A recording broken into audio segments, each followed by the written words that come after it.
तो हाँ जी भाई, क्या हाल चाल। तो भाई उम्मीद करता हूँ भाई सब बढ़िया होंगे। तो आज बात करेंगे भाई, ट्यूशन फ़ी निकल सकती है कि नहीं यूके में।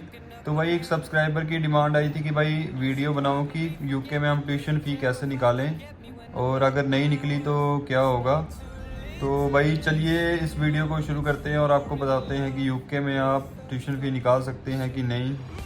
तो भाई अगर ट्यूशन फ़ी की बात करें तो सबसे पहले अगर मैं अपनी यूनिवर्सिटी की बात करूं तो भाई मेरे कोर्स की फ़ी, जब मैं इंडिया से मैंने फ़र्स्ट ईयर की अपनी फ़ी जो सबमिट की थी वो थी 12,000 पाउंड, जो कि 12 लाख रुपए होता है इंडिया का।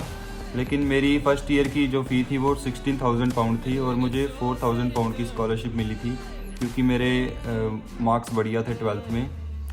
तो मैंने 12,000 पाउंड पे की थी फर्स्ट ईयर की। और मुझे अगले 2 ईयर की भी 12,000 पाउंड ही देनी है, सेकंड ईयर और थर्ड ईयर की भी 12,000 पाउंड ही देनी है मुझे फ़ी। तो मैं अपनी बात करूं तो मैं यूके में आया था 1 सितंबर 2022 को, और आज हो गई है 9 अगस्त 2023। तो भाई 1 साल मान लो आप होने वाला है मुझे यूके में। तो सेविंग की बात करूं तो भाई मैंने अभी तक सेव किया है सिर्फ 2,000 पाउंड। तो भाई अगर जॉब की बात करूं तो जॉब ही इतनी खास कुछ मिली नहीं थी जब मैं यूके में आया था। मैं पहले कॉटन फैक्ट्री में काम करता था, उधर कम मिलती थी जॉब, इतनी मतलब पे उधर कम मिलती थी। आप समझ सकते हैं क्यों, वैसे मैं बता नहीं सकता यहाँ पर। तो उस टाइम तो जो महीने की जो पे होती थी वो खाने पीने और ट्रैवलिंग में ही निकल जाती थी इतने। तब तो हमें होश भी नहीं थी कोई, जब स्टार्टिंग में आए थे, कोई सेविंग करनी है या कुछ सेविंग का तो भाई कुछ पता ही नहीं था।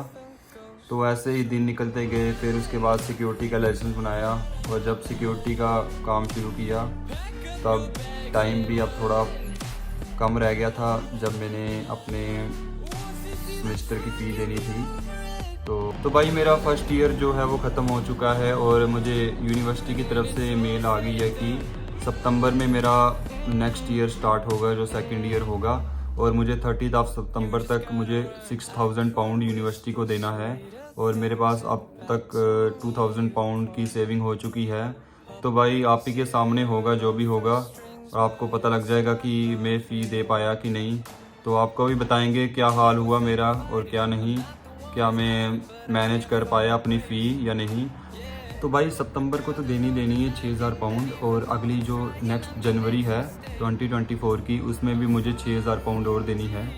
तो उसमें तो चलो मुझे 3 मंथ्स की एक्सटेंशन मिल जाएगी।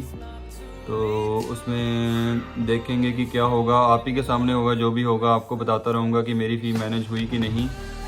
तो भाई यही है कि अगर आपको सिक्योरिटी की, अभी मैं सिक्योरिटी में कर रहा हूँ तो थोड़ी बहुत सेविंग हो रही है भाई। लेकिन जब मैं पहले करता था कॉटन फैक्ट्री में, तो वहाँ पर भाई बिल्कुल भी सेविंग नहीं होती थी, जो भी बनता था बस में खाने पीने और ट्रैवलिंग में लग जाता था।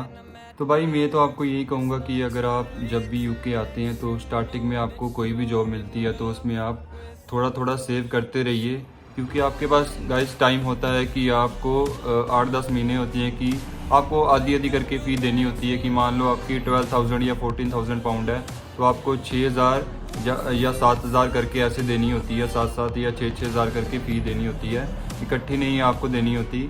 तो आपके पास स्टार्टिंग में जब आते हैं तो आपके पास टाइम होता है, 7-8 महीने होते हैं, आप सेव कर सकते हैं उसमें। अगर आपको कोई भी जॉब आपकी, आप अगर आप उसमें थोड़ा थोड़ा सेव करते हैं तो आपकी हो सकती है फ़ी।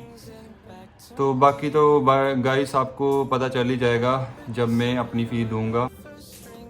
तो भाई बताएंगे आपको क्या होगा फ्यूचर मेरा, तो आपको अपडेट करते रहेंगे लगातार।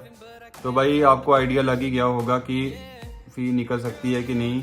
बाकी मैं तो आपके साथ ही हूँ, आपको बताता रहूँगा क्या हुआ मेरा, और आपको भी अपना उसी हिसाब से आपको अपना पता लग जाएगा कि आपका क्या होगा आने वाले फ्यूचर में।